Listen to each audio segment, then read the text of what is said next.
Assalamualaikum warahmatullahi wabarakatuh. Hai teman-teman Grade 5, ketemu lagi dengan Miss Yaya Nurhayati. Hari ini kita akan belajar pendidikan Pancasila dan kewarganegaraan. Sebelum kita memulai pembelajaran, marilah kita membaca basmalah.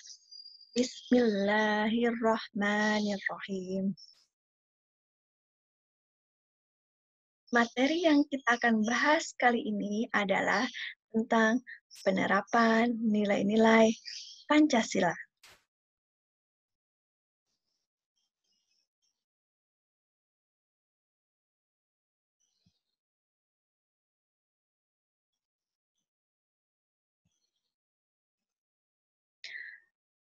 Diawali dengan sejarah lahirnya Pancasila. Masa penjajahan Jepang di Indonesia. Jepang pernah menduduki wilayah Indonesia pada tahun 1942 sampai 1945. Belanda yang sebelumnya menduduki wilayah Indonesia menyerah tanpa syarat kepada Jepang. Masa penjajahan Jepang di Indonesia diawali pada 7 Desember 1941. Jepang menyerah pangkalan militer Amerika Serikat di Pearl Harbor, Hawaii. Ini teman-teman bisa lihat fotonya.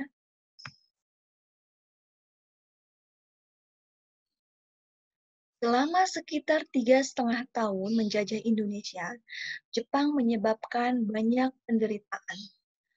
Rakyat Indonesia mengalami ketakutan, kemiskinan, dan kelaparan. Rakyat Indonesia dipaksa untuk bekerja tanpa diberi makanan yang layak dan tanpa upah. Usia tenaga kerja Indonesia yang dipaksa untuk bekerja sekitar usia 16 tahun sampai 60 tahun. Kerja paksa pada masa penjajahan Jepang disebut romusa. Romusa itu adalah tenaga kerja paksa pada masa pendudukan Jepang. Jadi, tenaga kerja Indonesia yang dipaksa untuk kerja itu mengerjakan proyek-proyek militer Jepang, teman-teman, yang ada di luar pulau asal mereka maupun di luar Indonesia. Mau di Pulau Jawa ataupun di Pulau Sumatera dan lain-lainnya. Akibat penderitaan yang semakin parah, rakyat Indonesia kemudian berusaha melawan penindasan penjajah Jepang. Pada tahun 1944, perjuangan rakyat Indonesia melawan penjajahan Jepang masih belum berhasil. Perjuangan melawan penjajahan Jepang dilakukan di berbagai daerah, bukan hanya di Pulau Jawa, tetapi ada yang dari Pulau Sumatera juga. Contohnya adalah di kota Aceh, dipimpin oleh Tengku Abdul Jalil dan Tengku Hamid. Di Indramayu, dipimpin oleh Haji Madrian. Di kota Tasikmalaya, dipimpin oleh Kiai Haji Jainal Mustafa. Kemudian di kota Blitar, dipimpin oleh Supriyadi. Mereka adalah pahlawan-pahlawan yang ingin penjajahan Jepang di Indonesia pergi. Mereka adalah pemimpin-pemimpin yang mau dan berusaha mengusir penjajah Jepang di Indonesia. Karena bangsa Indonesia mengalami kemiskinan dan ketersiksaan.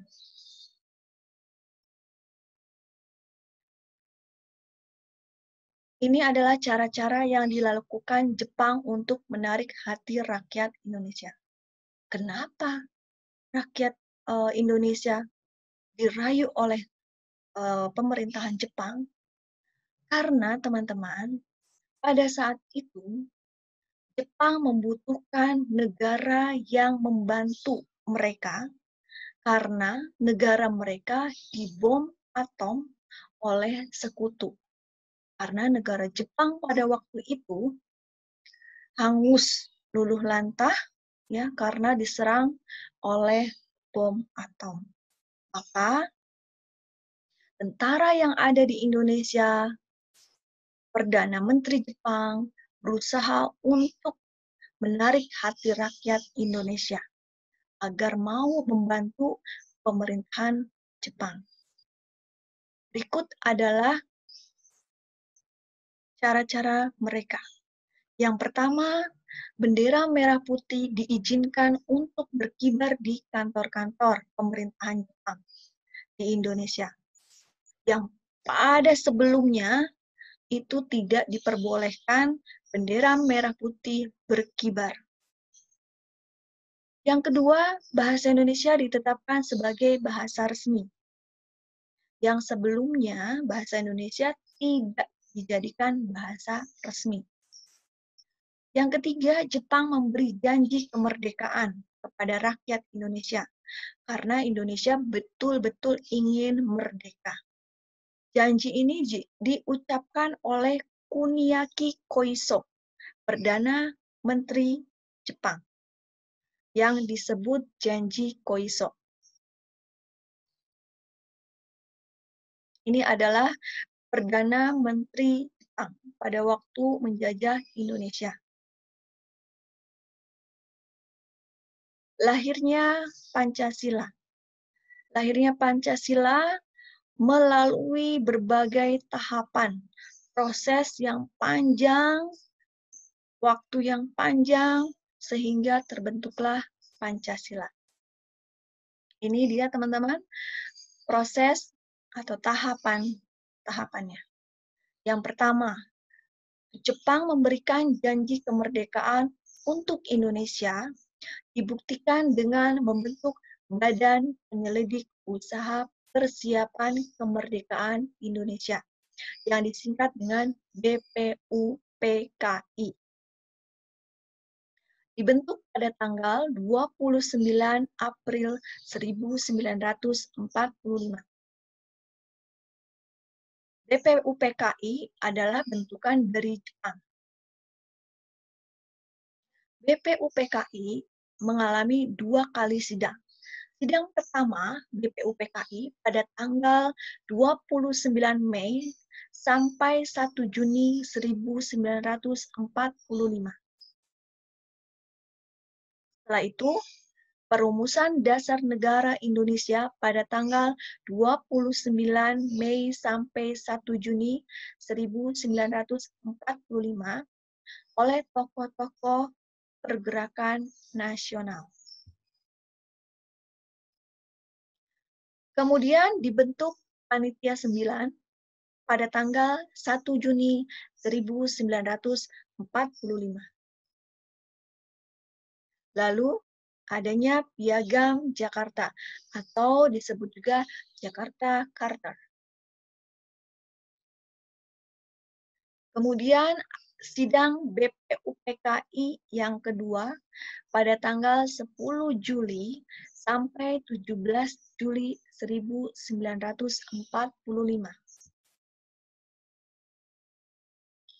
Setelah BPUPKI dibubarkan, dibentuklah yang dinamakan Panitia Persiapan Kemerdekaan Indonesia atau disingkat PPKI. PPKI dibentuk pada tanggal 7 Agustus 1945. Setelah itu Pancasila disahkan sebagai dasar negara Indonesia pada tanggal 18 Agustus 1945. Ini adalah tahapan-tahapan di mana terbentuknya Pancasila. Miss akan jelaskan satu persatu tahapan-tahapannya. Pembentukan BPUPKI. Diawali Jepang memberikan janji kemerdekaan untuk Indonesia, dibuktikan dengan membentuk Badan Penyelidik Usaha Persiapan Kemerdekaan Indonesia. Jadi teman-teman, yang membentuk BPUPKI adalah Jepang. Nah, dibentuknya pada tanggal berapa? Tanggal 29 April 1945. BPUPKI dalam bahasa Jepang disebut Dokuritsu Junbi Kosakai. Nah, tugas dari BPUPKI adalah melakukan penyelidikan tentang usaha-usaha mencapai Indonesia merdeka. Diketuai oleh Rajiman Wedyo Diningrat dan wakilnya Raden Panji Suroso. Nah, BPUPKI ini beranggotakan 67 orang, 7 orang berasal dari Jepang, kemudian 60 orang berasal dari Indonesia. Sidang pertama BPUPKI. Nah, sidang pertama BPUPKI ini diselenggarakan pada tanggal 29 sampai 1 Juni 1945. Nah, ada 2 tujuan pada sidang pertama. Yang pertama adalah membahas bentuk negara Indonesia. Yang kedua, merumuskan dasar negara Indonesia. Bentuk negara Indonesia yang disepakati adalah Negara Kesatuan Republik Indonesia, atau disingkat NKRI. Nah, kalau teman-teman lihat di gambar ini, di layar, itu ada gedung, namanya Gedung Pancasila. Nah, dulu tempat ini dijadikan sebagai pertemuan atau sidang pertama BPUPKI, yaitu di Gedung Pancasila ini. Yang pada zaman dulu itu dibangun oleh bangsa Belanda, dan dulunya itu bukan Gedung Pancasila namanya teman-teman, yaitu Gedung Cho Sangiin. Nah, ini adanya di Jalan Pejambon 6. Ini di daerah Jakarta. Nah, yang sebelah kanan teman-teman itu adalah foto ketika sidang pertama BPUPKI yang terdiri dari 67 orang. 7 orang dari orang Belanda, 60 orang dari Indonesia. Rumusan Dasar Negara Indonesia. Dalam merumuskan dasar negara Indonesia, BPUPKI mendengarkan beberapa pidato dari tokoh pergerakan nasional Indonesia. Ada 3 tokoh yang berperan merumuskan dasar negara Indonesia. Coba kita lihat, teman-teman ada yang kenal dengan foto ini? Siapa yang kenal? Siapa yang tahu nama dari tokoh pergerakan nasional? Belum ada yang tahu ya? Oke, sekarang yang kedua. Kira-kira teman-teman tahu tidak ya? Ini foto dari pahlawan kita. Tidak ada yang tahu ya? Coba kalau yang ketiga. Nah, ini pasti teman-teman familiar ya, sudah tahu karena ini adalah Presiden pertama Indonesia, yaitu Insinyur Soekarno. Oke, Miss jelaskan. Yang pertama, foto yang menggunakan peci. Ini adalah Profesor Muhammad Yamin SH.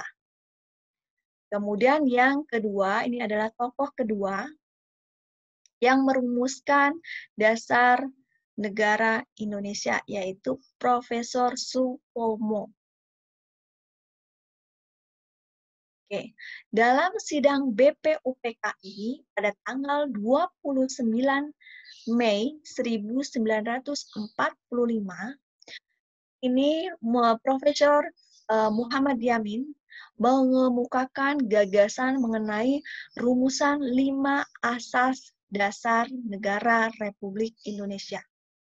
Yang pertama, peri kebangsaan, kedua, peri kemanusiaan, ketiga, peri ketuhanan, keempat, peri kerakyatan, kelima, kesejahteraan rakyat. Yang kedua adalah Profesor Supomo. Nah, beliau mengemukakan pada tanggal 31 Mei 1945 dengan rumusan 5 asas dasar negara Republik Indonesia. Yang pertama adalah persatuan, yang kedua kekeluargaan, yang ketiga kesinambungan, yang keempat musyawarah, kelima keadilan rakyat. Yang terakhir adalah tanggal 1 Juni 1945, Insinyur Soekarno mengemukakan gagasan mengenai rumusan 5 asas dasar negara Republik Indonesia. Yang pertama, kebangsaan Indonesia. Yang kedua, internasionalisme atau peri kemanusiaan. Yang ketiga, mufakat atau demokrasi. Yang keempat, kesejahteraan sosial. Kelima, ketuhanan yang Maha Esa.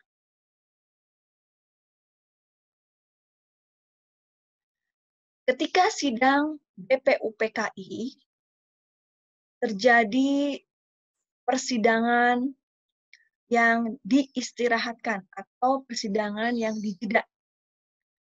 Nah, ini selama 1 bulan. Maka dari itu, anggota BPUPKI mengadakan panitia kecil, yaitu panitia 9. Nah, ini dibentuk pada tanggal 1 Juni 1945. Yang diketuai oleh Insinyur Soekarno. Nah, tugasnya adalah mengolah usul dari konsep para anggota BPUPKI mengenai dasar negara Republik Indonesia. Kira-kira siapa saja ya panitia 9 ini? Yuk kita lihat. Susunan anggota panitia 9. Yang pertama tentu ada ketua. Kedua ada wakil ketua. Dan selanjutnya nomor 3 sampai 9 adalah anggotanya. Kita lihat siapa ketuanya. Yang pertama adalah ketua dari panitia 9, Insinyur Soekarno. Yang kedua, teman-teman tahu siapa? Yang kedua adalah wakil ketua panitia 9, yaitu Dr. Andes Muhammad Hatta. Yang ketiga, ada siapa? Ini adalah anggotanya. Raden Ahmad Subarjo. Joyo Adi Suryo. Yang keempat, ada Mr. Profesor Muhammad Yamin SH. Yang kelima, ada Kiai Haji Abdul Wahid Hashim. Yang keenam, Abdul Kahar Muzakir. Yang ketujuh, ada Raden Abikusno Cokro Suyoso. Yang kedelapan, ada Haji Agus Salim. Yang kesembilan, Alexander Andreas Maramis. Itu adalah 9 anggota panitia 9. Kemudian, Piagam Jakarta. Piagam Jakarta ini Pada tanggal 22 Juni 1945, Panitia 9 melaksanakan sidang tak resmi atau tidak resmi yang diketuai oleh Insinyur Soekarno. Dihadiri oleh 38 orang anggota BPUPKI, kemudian membahas tentang rancangan pembukaan Undang-Undang Dasar 1945 dan menghasilkan rumusan dasar Negara Republik Indonesia yang dikenal sebagai Piagam Jakarta. Rancangan Dasar Negara Republik Indonesia yang terdapat dalam Piagam Jakarta adalah satu, ketuhanan dengan kewajiban menjalankan syariat Islam bagi pemeluk-pemeluknya. Yang kedua, kemanusiaan yang adil dan beradab. Yang ketiga, persatuan Indonesia. Yang keempat, kerakyatan yang dipimpin oleh hikmat kebijaksanaan dalam permusyawaratan perwakilan. 5. Keadilan sosial bagi seluruh rakyat Indonesia.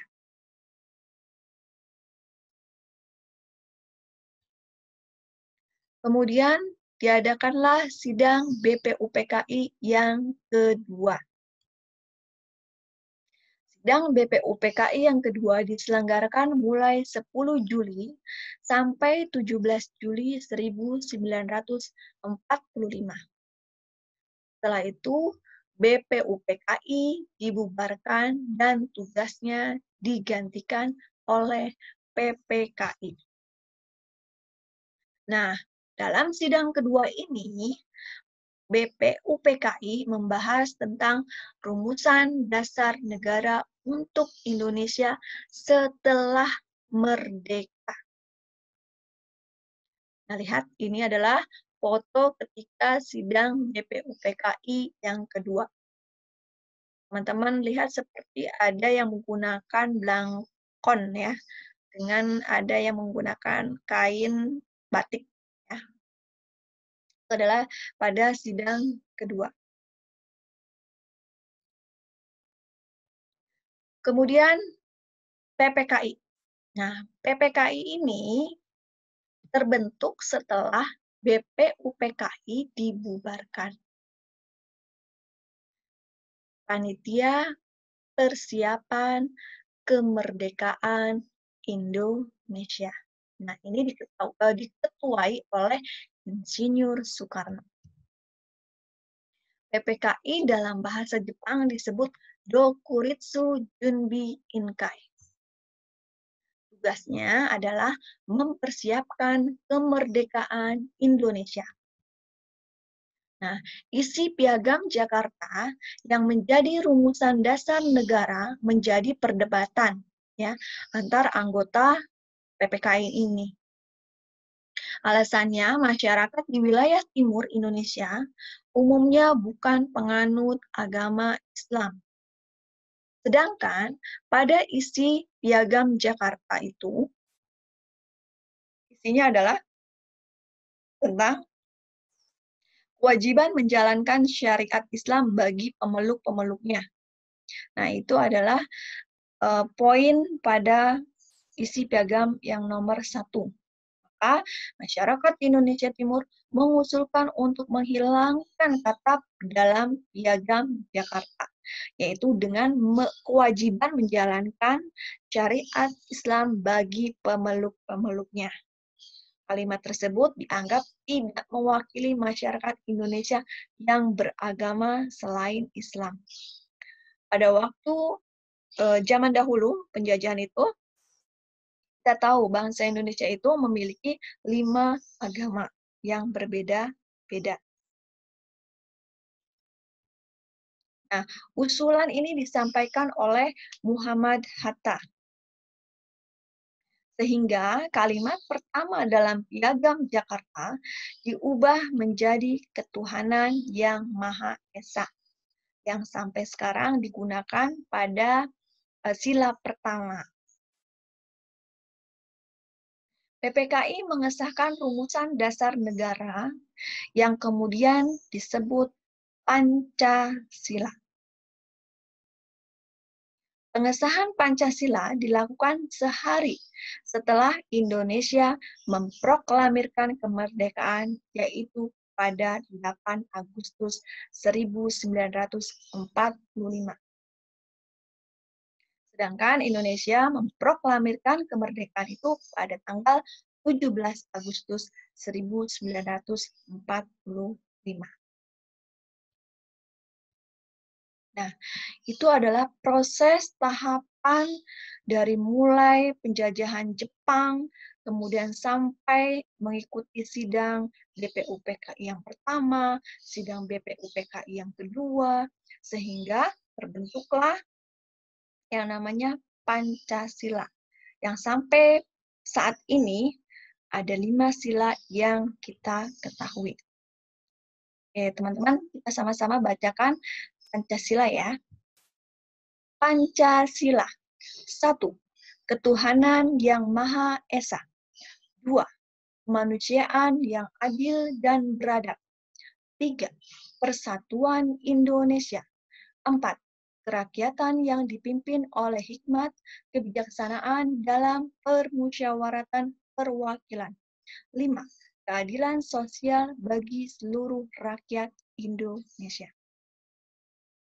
Oleh karena itu, teman-teman, kita wajib bersyukur, selalu bersyukur, karena kita tidak mengalami yang namanya penjajahan Belanda ataupun Jepang.